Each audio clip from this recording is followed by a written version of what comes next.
रहीम अस्सलाम वालेकुम, welcome back. और लेक्चर नंबर 10 छोटा सा है। आज हमने कंटेंट आईडी का पार्ट यूआरएल फिल्टरिंग पढ़ना है। तो समरी क्या, कंटेंट आईडी हमें पता है क्या चीज़ है, हम एक दफ़ा दोबारा क्विक रिव्यू कर लेंगे। और यूआरएल फिल्टरिंग यानी यूआरएल फिल्टरिंग क्या एक्चुअली लैब है आज, ठीक है। तो कंटेंट आईडी जिस तरह हमें पता है कि कंटेंट आईडी के अंदर काफ़ी सारे पार्ट्स आ जाते हैं। थ्रेट प्रिवेंशन है, यूआरएल है, वाइल्ड फायर है, एंटी स्पाईवेयर है और सारी फाइल ब्लॉकिंग प्रोफाइल्स हैं, ठीक है। तो कंटेंट आईडी के अंदर आज जो हमने पार्ट पढ़ना है इस कॉल है यूआरएल फिल्टरिंग। और यही वो टिपिकल फ्लो और यूआरएल फिल्टरिंग का पार्ट आज हम पढ़ने लगे हैं और यूआरएल फिल्टरिंग को देखते हैं, ठीक है। तो अपनी फायरवॉल के ऊपर चलते हैं। ये हमारी फायरवॉल है, ठीक है। सबसे पहले हमने फायरवॉल के अंदर जब डिवाइसेस और लाइसेंसेस में जाएंगे तो ये हमें licenses pan DB URL filtering का लाइसेंस लेना पड़ेगा, ठीक है। ये लाइसेंस ब्राइट क्लाउड का भी हो सकता है। ब्राइट क्लाउड और पैन डीबी दो डिफरेंट डेटाबेसेस हैं जिनके पास तमाम यूआरएल्स की फिल्ट्रेशन पड़ी हुई है, ठीक है। तो हम जो है सबसे पहले लाइसेंस की एक्टिवेट करेंगे, ठीक है। मैनुअली अपलोड द लाइसेंस की जो भी आपको कोड मिल जाएगा। और उसके बाद जो सा है डाउनलोड स्टेटस, तो पैन डीबी जो है वो मैंने पहले अपडेट की थी मगर एक दफ़ा दोबारा अपडेट कर देते हैं, ठीक है। मैंने लाइसेंस एक्टिवेट किया है तो करंट डेटाबेस, ठीक है। और मुझे यहाँ पे अपनी लोकेशन डिफ़ाइन करनी होगी, ठीक है, जहाँ से भी। और वहाँ जाके ये अपनी पैन डीबी की जो लेटेस्ट डेटाबेस है, जो लेटेस्ट इन्फॉर्मेशन है उसको डाउनलोड कर लेगा, ठीक हो गया। तो जब ये डाउनलोडिंग हो जाए तो हमने ऑब्जेक्ट्स के अंदर जाना है और यूआरएल फिल्टरिंग में चले जाएंगे, ठीक है। एक आउटबाउंड यूआरएल फिल्टर बना हुआ है, हम अगर एक और बना लेते हैं, ठीक है। हमने कहा जी हमें यूआरएल चाहिए जी लेक्चर 10, ठीक है, या और कोई बना लेते हैं, ठीक है, लेक्चर 10 ही बना लेते हैं, ठीक है। डिस्क्रिप्शन लेक्चर 10 आउटबाउंड फिल्टर, ठीक है। और इसके अंदर आप अपनी मर्ज़ी से ब्लॉक लिस्ट भी डिफ़ाइन कर सकते हो, ठीक है, और अपनी मर्ज़ी से अलाउ लिस्ट भी डिफ़ाइन कर सकते हो, ठीक है। ब्लॉक लिस्ट का एक्शन क्या होगा, ब्लॉक करेगा, कंटिन्यू, ओवरराइड और अलर्ट। अच्छा, ये 4 किस्म के एक्शंस हैं। ब्लॉक का मतलब कि जिस तरह कोई यूज़र उसे एक्सेस करने की कोशिश करेगा आपको ब्लॉक पेज आ जाएगा, आप उसे कस्टमाइज़ भी कर सकते हो अपने रिस्पॉन्स पेजेस में जाके। कंटिन्यू का मतलब कि यूज़र के पास एक ऑप्शन आएगा और यूज़र कहेगा कंटिन्यू, मैं समझता हूँ ये एक मसला हो सकता है। ओवरराइड का मतलब आपको एक पासवर्ड विंडो दे देगा और आपको वहाँ पासवर्ड एंटर करना होगा। और अलर्ट सिर्फ आपको मैनेजमेंट कंसोल में देगा, यूज़र को कुछ नहीं पता चलेगा, अलर्ट होगा, ठीक है। इसलिए मुझे एक पॉलिसी सेपरेट बनानी पड़ी क्योंकि ये तमाम एक्शन अलाउ हैं। अगर मैं ये पॉलिसी इस टाइम लगा दूं तो यूज़र जा रहा होगा और हमें अपने मैनेजमेंट कंसोल में कहीं नज़र नहीं आ रहा होगा कि यूज़र जा रहा है या नहीं। तो इस चीज़ से बचने के लिए मैंने क्या किया कि मैंने ये ऑलरेडी एक पॉलिसी बना ली, ठीक है। तो आपने कोई बड़ा रॉकेट साइंस नहीं करनी, एबॉर्शन से रिलेटेड वेबसाइट्स आपने अलाउ करनी है, ब्लॉक करनी है, या क्या करना है, ठीक है। ड्रग ब्लॉक कर देते हैं, एडल्ट वेबसाइट्स ब्लॉक कर देते हैं, अल्कोहल टबैको ब्लॉक कर देते हैं, ऑक्शन की वेबसाइट को अलर्ट कर देते हैं, ठीक है। Business and economy alert, computer and info alert, content delivery network CDN से रिलेटेड नॉर्मली इसको अलाउ रखना होता है, ठीक है। डेटिंग अलर्ट करना चाहते हैं या आप कहते हैं नहीं यार ब्लॉक कर दो, ठीक है। इस तरह के तमाम जो यूआरएल्स हैं उनको आपको ब्लॉक करना होगा। और अगर आप चाहते हैं नहीं यार एक स्पेसिफिक यूआरएल जो है आपकी कंपनी यूज़ करती है मगर वो किसी वजह से ड्रग्स की कैटेगरी में आ जाता है, ये एब्यूसिव ड्रग में आता है, आप फार्मास्यूटिकल कंपनी है, आपके कंपनी के अंदर बहुत सारे लोग ऐसी वेबसाइट्स पे जाते होंगे जो फार्मास्यूटिकल से रिलेटेड है, या आप एक मार्केटिंग कंपनी है, वहाँ पे आप फेसबुक सोशल इंजीनियरिंग नहीं बंद कर सकते, ठीक है। मगर आप कहते हो यार मैं तमाम ड्रग्स की वेबसाइट्स बंद करना चाहता हूँ स्वाय से फॉर एग्जांपल gsk.com, ठीक है। तो ये वेबसाइट आपकी अलाउ लिस्ट गो के हमने यहाँ ब्लॉक की है मगर ये ओवरराइड कर जाएगी, ठीक है। तो आप इसमें वाइल्ड कार्ड करेक्टर भी दे सकते हो लाइक दिस, ठीक है। तो ये पॉलिसी मैंने ऑलरेडी यहाँ बनाई हुई है, ठीक है। अब ये पॉलिसी देखते हैं। Outbound URL safe search enforcement enable की हुई है मैंने। सेफ सर्च एनफोर्समेंट क्या होती है कि जिस तरह गूगल, याहू और बिंग, ये 3-4 सर्च इंजन आपको सेफ सर्चिंग ऑप्शन देते हैं ताकि कोई मिलीशियस या कोई अनवांटेड कंटेंट्स ना आए। तो ये फायरवॉल भी इनेबल कर देती है सेफ सर्च ऑप्शन कि आपके ब्राउज़र में नहीं भी हुई तो हम यहाँ पे इनेबल कर देंगे। अगर आपको इसकी थोड़ी डिटेल पढ़नी को क्वेश्चन मार्क पे क्लिक करेंगे आ जाएगा। अब यहाँ पे हमने ड्रग्स ब्लॉक की हुई हैं, बाकी तमाम वेबसाइट्स अलाउ की हुई हैं, डायनेमिक डीएनएस अलाउ किया हुआ, अलर्ट नहीं होगा, इसको भी अलर्ट कर देते हैं, ठीक है। गैम्बलिंग की वेबसाइट हमने ओवरराइड की हुई है, मुझे ओवरराइड पासवर्ड याद नहीं है इस टाइम। हैकिंग की वेबसाइट ब्लॉक की हुई है, हैकिंग से रिलेटेड जो भी होगी। जॉब सर्च पे कंटिन्यू का एक्शन आएगा, जब हम जॉब सर्च करेंगे तो कंटिन्यू एक्शन आएगा, ठीक है। इसी तरह क्वेश्चनेबल वेबसाइट्स जिसको सस्पिशियस हैं तो उनको ब्लॉक कर दिया, ठीक है। वेपन से रिलेटेड ब्लॉक कर दी और मैं इसको ओके करके और कमिट कर दूंगा। ये अभी पॉलिसी बन गई, मगर अभी मैंने पॉलिसी अपनी जो उनसे अपनी जो सिक्योरिटी प्रोफाइल है ये अपनी पॉलिसीज़ में कॉल नहीं की हुई, ठीक है। तो मैं अपने पास एक पॉलिसी बनाऊंगा जो अलाउ वेब ब्राउजिंग है, ठीक है। अलाउ वेब ब्राउजिंग की एक ही पॉलिसी है, इसके अलावा कोई और चीज़ अलाउ नहीं हुई हुई, ठीक है। तो मैं इसके अंदर जाके अलाउ वेब ब्राउजिंग के अंदर जाके और एक्शंस के अंदर जाके प्रोफाइल टाइप सेलेक्ट करूँगा। टाइप्स जो सी प्रोफाइल ग्रुप भी हो सकते हैं, आप ग्रुप बना दो, सारे के सारे ग्रुप अप कर दो, मगर मैंने प्रोफाइल बनाई और प्रोफाइल बना के ये यूआरएल फ़िल्टरिंग की कैटेगरीज है, एक डिफ़ॉल्ट यूआरएल फ़िल्टरिंग है और एक आउटबाउंड यूआरएल फ़िल्टर है। ये सिलेक्ट कर दूंगा और ओके कर दूंगा और कमिट कर दूंगा, ठीक है। मगर मेक श्योर करेंगे कि हम हमेशा यूआरएल फ़िल्टरिंग उन पॉलिसीज़ के ऊपर लगाएं जिन पॉलिसीज़ को हमने इम्प्लीमेंट करना है, ठीक है। जिन पॉलिसीज़ को हमने इम्प्लीमेंट कर, जिन पॉलिसीज़ पे हमारी वेब ब्राउजिंग होगी, सिर्फ उन्हीं पे ये पॉलिसीज़ लगानी है। अगर से फॉर एग्जांपल स्काइप या फाइल शेयरिंग के ऊपर आप यूआरएल फ़िल्टरिंग लगा दें, मोस्ट प्रोबली आपको यूज़ करनी पड़ेगी वो, इसीलिए ये बड़े ध्यान से रखना पड़ता है, लगानी पड़ती है। मेरी एक स्टैंडर्ड रूल ऑफ थंब है, मे भी बहुत सारे लोग इससे डिसएग्री करते हो, जो अलाउ रूल है सब पे लगा दो यूआरएल फ़िल्टरिंग, कुछ नहीं होता। अगर वो यूआरएल यूज़ नहीं कर रही होगी तो नहीं आएगी, अगर कर रही हुई और वो यूआरएल कोई ऐसा मेलिशियस यूआरएल हुआ तो आप ब्लॉक कर सकते हो, ठीक है। मुझे एक चीज़ अभी एकदम याद हुई आई है कि क्या मैंने मेलिशियस यूआरएल्स इसमें डिनाई किए हैं।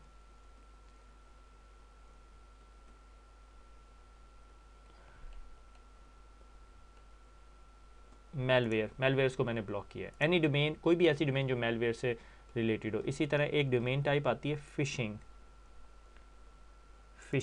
को हमेशा ब्लॉक करना चाहिए, ठीक है। मैंने ब्लॉक नहीं की हुई यहाँ पे आइडली, ये एक और कमिट आ गया, ठीक है। मैं थोड़ी देर के लिए पॉज करता हूँ वीडियो, क्योंकि ये तो थोड़ा टाइम लेगी। अब वेलकम बैक। तो अब हमारे पास पॉलिसी लग चुकी है अलाउ वेब ब्राउजिंग, और अलाउ वेब ब्राउजिंग के अंदर जाके जब हम एक्शंस के अंदर जाएंगे तो आउटबाउंड यूआरएल, और ऑब्जेक्ट्स के अंदर यूआरएल फ़िल्टरिंग आउटबाउंड यूआरएल। और इसके अंदर ना मैंने आपके पीछे एक छोटा सा काम ये किया कि ब्लॉक लिस्ट में google.com भी डाल दिया, और मेरे ख्याल में अभी ये काम नहीं करेगा क्योंकि मुझे HTTP डालना चाहिए था। कंफर्म नहीं है मगर देख लेते हैं, ठीक है। तो सबसे इंपॉर्टेंट चीज़, आपने यूआरएल फ़िल्टरिंग के अंदर जाना है, ठीक है। मॉनिटर के अंदर जाएंगे और वहाँ से यूआरएल फ़िल्टरिंग को क्लिक करेंगे तो आपकी यूआरएल फ़िल्टरिंग चलने लग जाएगी, ठीक है। तो से फॉर एग्जांपल google.com खोल रहा है, अभी देखते हैं क्यों खोल रहा है, ठीक है। ये हमें हमारी ब्लॉक लिस्ट इसे चलनी चाहिए थी, मेरे ख्याल में कैश्ड पेज आ रहा है, ठीक है। तो से फॉर एग्जांपल bing.com करते हैं,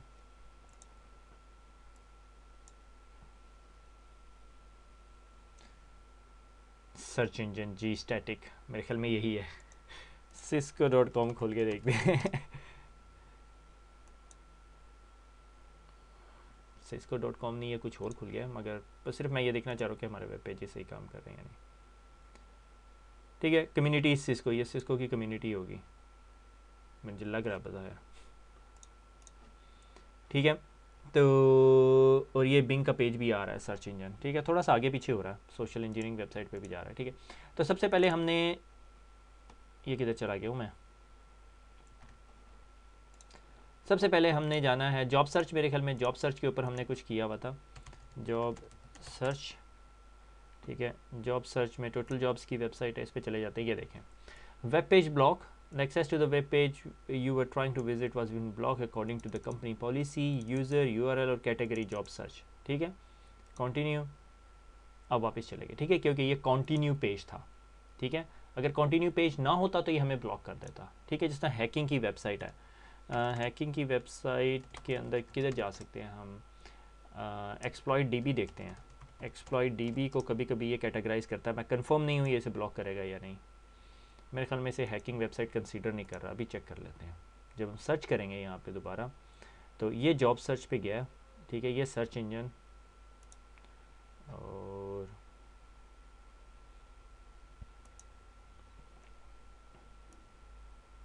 एक्सप्लॉइट डी एक कंप्यूटर एंड इंटरनेट इन्फो के कैटेगरी में आ रहा है, ठीक है। और कौन सी हैकिंग वेबसाइट हो सकती है, ठीक है। गैमलिंग की वेबसाइट, ठीक है, google.com गैम्बलिंग वेबसाइट्स, ठीक है। 777 गैम्बलिंग, अच्छा जी, इसको तो इसने गैम्बलिंग की कैटेगरी में नहीं डाला,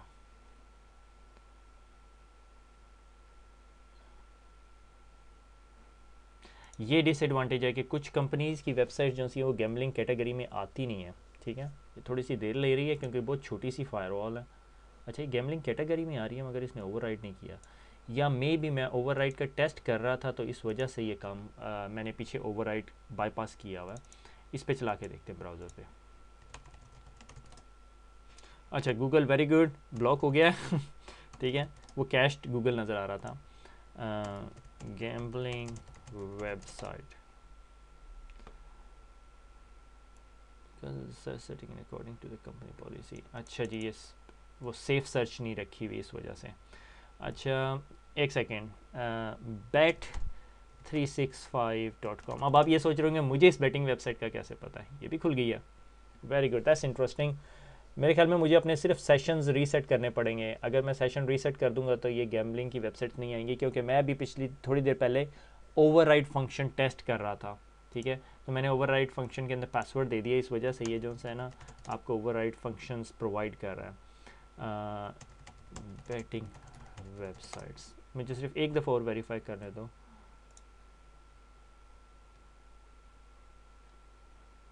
ट्रिपल ए स्पोर्ट्स भी बैटिंग की वेबसाइट है। हाँ, ये बैटिंग की वेबसाइट हैं, ये ओवरराइड फंक्शंस इसने मेंटेन किए हैं, इसने कैश किए हैं।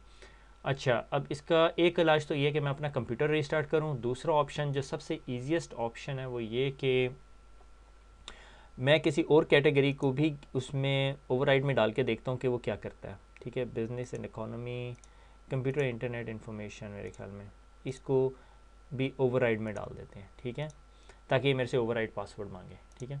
अच्छा, जब जितनी देर में ये हमारा ओवरराइड फंक्शन फीचर सेट कर रहा है, इतनी देर हम क्या करते हैं, हम एक काम करते हैं कि मैं आपको ओवरराइड के लिए, जब भी आपका कंप्यूटर ओवरराइड फीचर सेट पे चला जाए, यानी आपने किसी ऐसी वेबसाइट को एक्सेस किया जिस पे ओवरराइड रिक्वायरमेंट है, तो वो आपको एक टेक्स्ट बॉक्स दे देता है जहाँ पे आपने पासवर्ड डालना होता है इस फीचर को ओवरराइड करने के लिए। तो इसका मकसद क्या है कि आपकी कंपनी ने कहा कि यार ये जो वेबसाइट्स हैं ना ये ग्रे वेयर हैं, आप इन्हें ब्लॉक कर दो, मगर अगर कोई रिक्वायर करे तो आप इसे ओपन कर दो।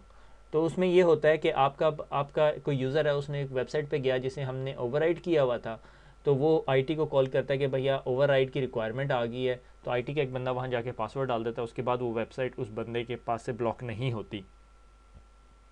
अब मुझे ये एक बात कंफर्म नहीं है कि ये ओवरराइड का फीचर सेट कब तक चलता है, ठीक है। तो अगर आप गूगल करेंगे तो मेरे ख्याल में मिल जाएगा, क्योंकि गूगल अभी हम ब्लॉक कर चुके हैं।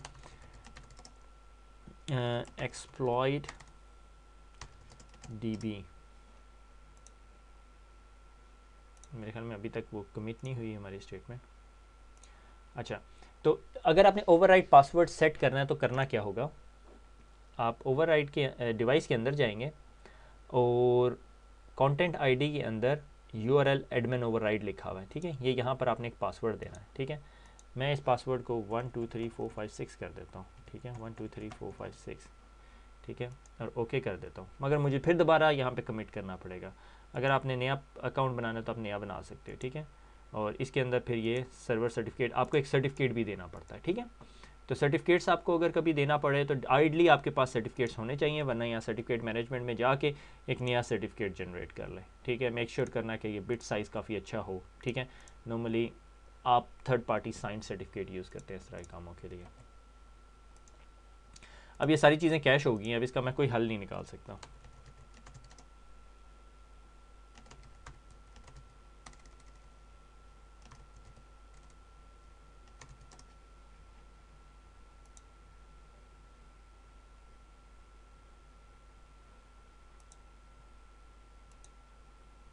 वेरी गुड, ठीक है।